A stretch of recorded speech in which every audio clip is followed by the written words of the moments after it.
It started on a quiet morning, the kind of morning that makes you forget the universe can be cruel. The twin suns over Viridian 5 were rising slow, washing the city in gold dust and long shadows. In a cramped apartment above a mechanic's yard, a man named Elias Corin poured 2 cups of coffee, one black, one with too much sugar, and set them beside a half-finished drawing of a robot with wings. His daughter, Lyra, was still asleep on the couch, wrapped in a blanket full of stars. For 20 seconds, everything was perfect. And then the universe remembered what it was. A tremor shook the building, just one, the kind that rattles a window, not a heart.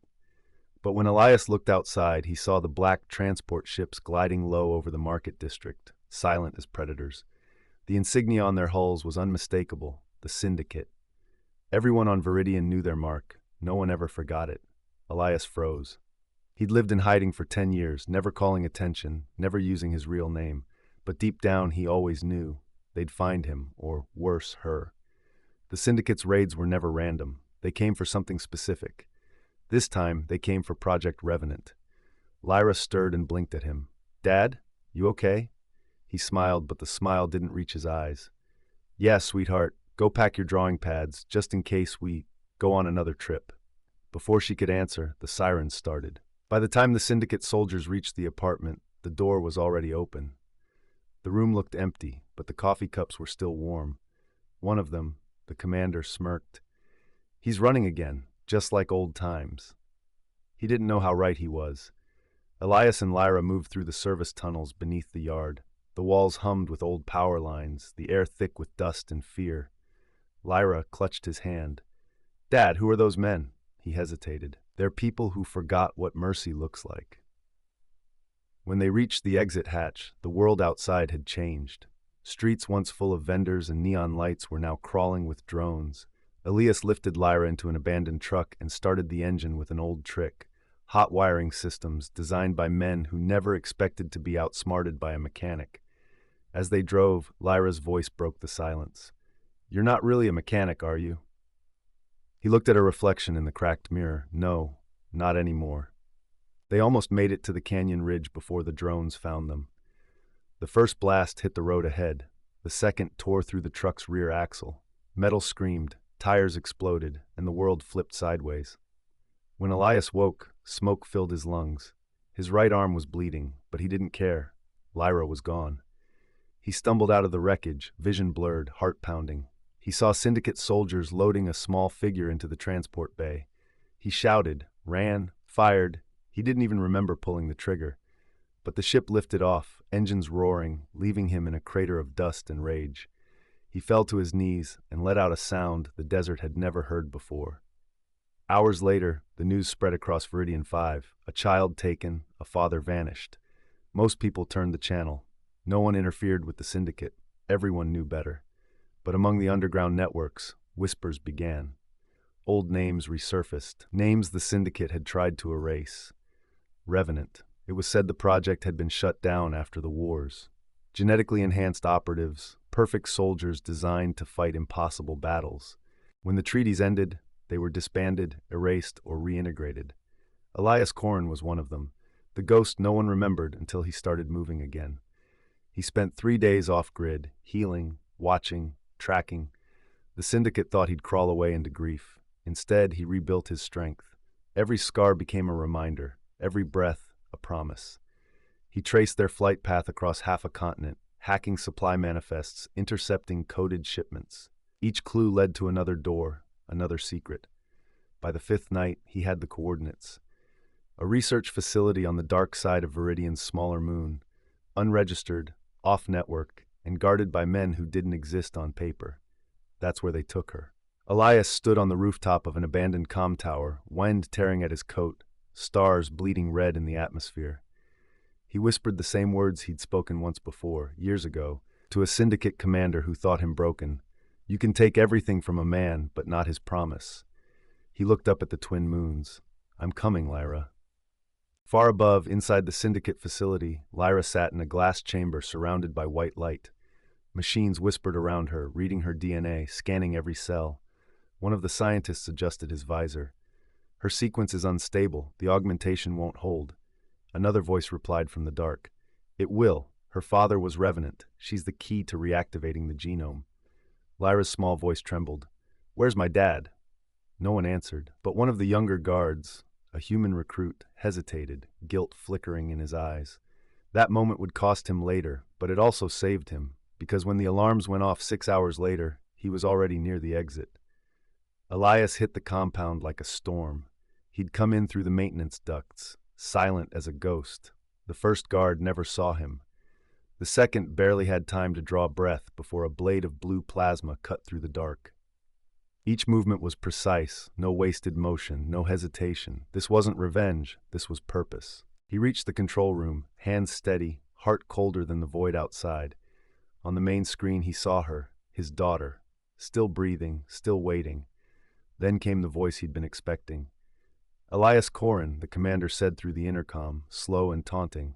I told them you'd come, but you're too late. She's already ours. Elias looked up at the camera, expression unreadable. You think I came to negotiate? He overloaded the reactor core. The facility's lights dimmed. Sirens began to scream. He whispered to himself, You should have listened when I warned you. If you've been pulled into this story so far, stay with it. This is where the truth behind Project Revenant begins to unfold. Subscribe and keep your seat. You'll want to know what happens when the past finally wakes up. The alarms wailed like wounded animals, echoing through metal corridors. Red lights pulsed across the compound, washing every wall in the color of consequence. Elias moved through it like he belonged there, because once he had. Every code on every door was written in a language he'd helped design years ago, back when he still believed the syndicate's promise that they were saving humanity. Now he knew better. He slipped into the observation wing. Rows of containment pods lined the chamber, children, teenagers, hybrids, all suspended in light. He stopped breathing for a heartbeat. They weren't testing Lyra. They were making more like her. A voice behind him broke the silence. You shouldn't have come, Commander. He turned. The speaker was the young guard who'd hesitated earlier, the guilt still raw in his eyes. They told me you'd kill anyone who got in your way. Elias studied him. They tell a lot of lies. Are you here to stop me? The guard shook his head. No, I'm here to help you get her out. For the first time in years, Elias felt something flicker. Trust, faint but alive. Then move fast, he said, before this place burns. Together they crossed the corridor to the genetics wing. Beyond the reinforced glass, Lyra's chamber glowed brighter with every passing second. The machines were overloading, feeding her the same serum that had once rewritten Elias's own DNA. The intercom crackled. You think you can undo what you started? The commander's voice was calm, almost amused. You were our prototype, Elias. She's the upgrade. Elias felt the words cut deeper than any blade. She's a child, he said quietly, not your experiment. He smashed the control panel. Sparks flew. The glass hissed and split, releasing a shockwave of cold vapor. Lyra gasped as the lights around her died. He reached her just as she collapsed, catching her against his chest. Her heartbeat was fast but steady. Dad? I'm here, he whispered. I've got you. The guard covered their retreat, firing down the hall as syndicate troops poured in, the air filled with heat and smoke. Elias carried Lyra through it, her small fingers clutching his collar. They reached the hangar, a wide-open wound of steel and fire. Dropships burned on their pads, fuel lines hissed like serpents. Elias laid Lyra behind a supply crate and turned to face the oncoming soldiers. His voice was low, steady. You took my daughter. You should have taken my warning instead. Then he moved. It wasn't human motion. It was memory, muscle, and rage. Every strike landed with purpose, not chaos. Bullets met armor. Armor met ruin. The guard fought beside him until a blast threw him across the floor. Elias dragged him to cover, but the young man was fading fast. Go, the guard coughed. She needs you more. Elias pressed a hand to his shoulder.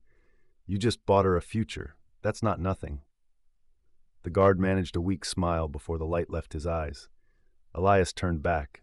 The commander was waiting at the far end of the hangar, framed by smoke. You can't stop this, he said.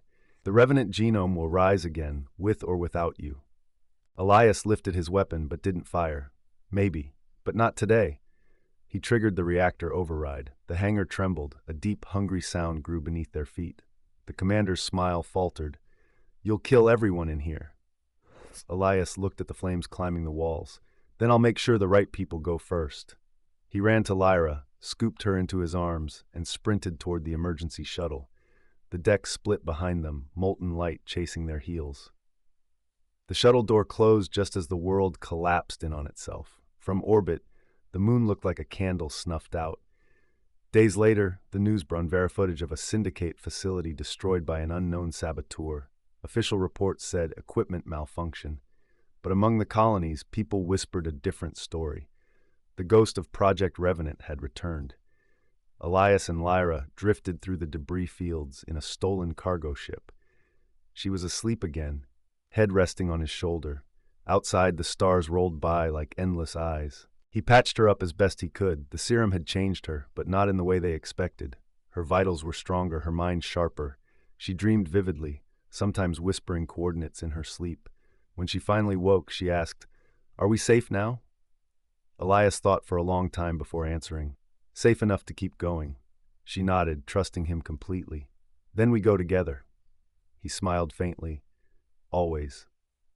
He gazed out at the starlit horizon and spoke softly, almost to the audience itself. "Every story like ours begins with loss, but what matters is what you do with it, whether you let it break you or turn you into something the darkness can't predict." That line lingered in the silence, heavier than any explosion. It wasn't a demand, not even a lesson, just a reminder that courage still existed in ordinary hearts. The kind of line that makes viewers sit still for a moment, thinking about what they'd fight for if the world took everything from them. As the ship disappeared into the glittering black, a faint signal pinged across the galactic network, coordinates encrypted in Lyra's voice. Somewhere, something, or someone was listening, and on countless screens across countless colonies, the name Revenant appeared once more. If you felt that pull, the ache, the defiance, the quiet promise, stay close. Stories like this aren't just about vengeance, they're about remembering what it means to be human when the universe forgets. Subscribe, not for the algorithm, but so you're there when the next spark of hope rises from the ashes.